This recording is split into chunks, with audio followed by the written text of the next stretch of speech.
وأنا أقول لكم ولا نخفي لكم أمرا أن الكثير من الذين يصورون هذا الدين مع شديد الأسف صوروا إسلامنا وصوروا عقائد أمتنا بالجبروت وبالعذاب والويل، حتى انخرط كثير من شبابنا اليوم إلى العلمانية وإلى اللاوجودية وإلى إنكار وجود الله عز وجل.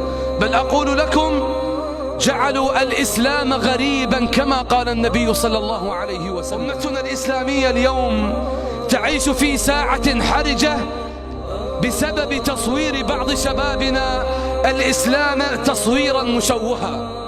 أنا أعلم وأنتم تعلمون أن الكثير من الشباب وحتى من النساء إذا سمع أحدهم بالإسلام وسمع أحدهم بالإيمان تشمئز نفسه، أن هناك كثيرا من المسلمين صوروا لنا إسلامنا تصويرا عميقا بالظلم والقتل وانتهاك الحرمات. ولقد حذرنا النبي صلى الله عليه وسلم من هذه الطائفة السوداء. يأتي زمان على أمتي أناس حديثو الأسنان سفهاء الأحلام يمرقون من الدين كما يمرق السهم من الرمية، يتكلمون بكلامنا ويقولون من خير البرية لئن أظفرني الله بهم لأقتلنهم قتل عاد وثمود، الذين استباحوا النساء وقتلوا الرجال بحجة نصر الله عز وجل ورسوله. هذه الأحاديث وهذه الرحمة الإلهية أين تذهب؟ إسلامنا الأبيض، إسلامنا الذي لم يعرف إلا الرحمة.